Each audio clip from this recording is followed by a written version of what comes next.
Greetings, everyone. Welcome to the February 2020 edition of From the President's Desk. Let me begin by saying a huge thank you to all our members that made the trip here to the Washington, D.C. area this past week for our annual legislative summit.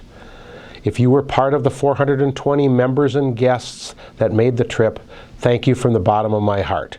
If you were not able to join us, I would encourage you to put the dates of February 21st through 23rd, 2021 on your calendar now.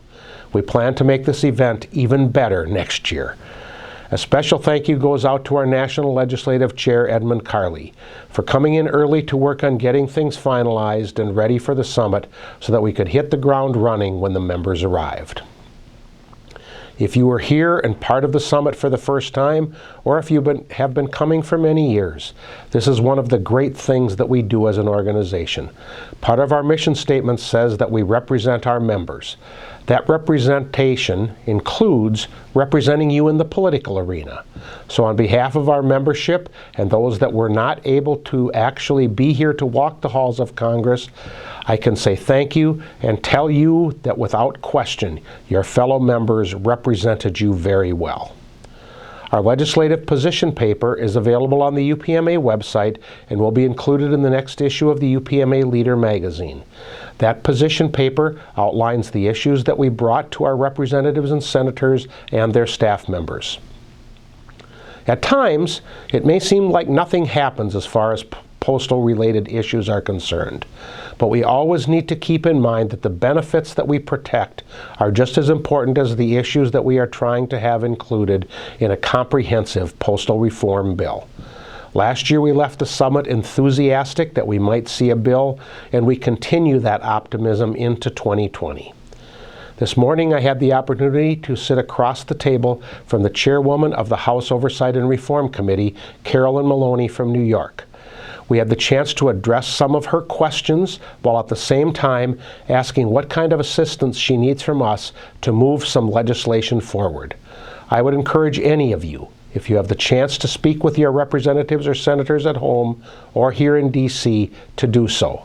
Share our position paper with them, and if they happen to have a question you cannot answer, forward that to us here at the national office or to one of the members of our government relations team, Chris McCannell, Joel Reithmiller, or Brian McLaughlin. Any of us will be happy to get you the answer, or it can also open the door for us to have further contact with the member or their staff. During our executive board meeting prior to the start of the legislative summit, we had the honor of hearing from USPS COO David Williams.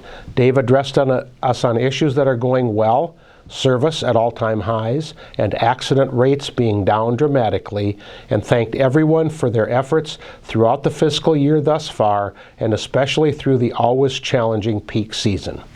He did request, however, that with the continuing financial struggles that the Postal Service faces, that each and every postmaster, manager, and supervisor make sure that when you are using overtime that it is justified. We need to make sure the money we are spending is warranted. We also heard from Bruce Nicholson, our representative from the Labor Relations Department at headquarters. He talked about Fast Track and some other issues we are currently working on and will continue to work on. I want to thank both of them for giving up time on a Saturday morning to be with us.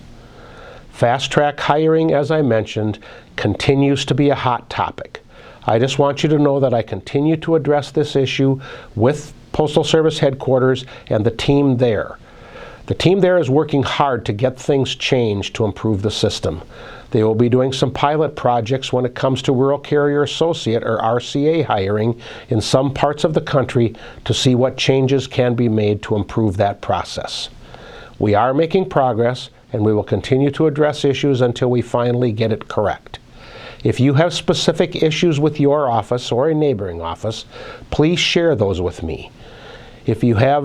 As I work with the headquarters team, it is much easier to look at the specifics of a situation in office so that they can delve in and find out what went wrong during the process and then address those items. In most cases, if you are having an issue, probably someone else is having the same issue. We need to do what we can to get this taken care of once and for all. Again, I want to thank you for your time, and I look forward to talking with you again next month.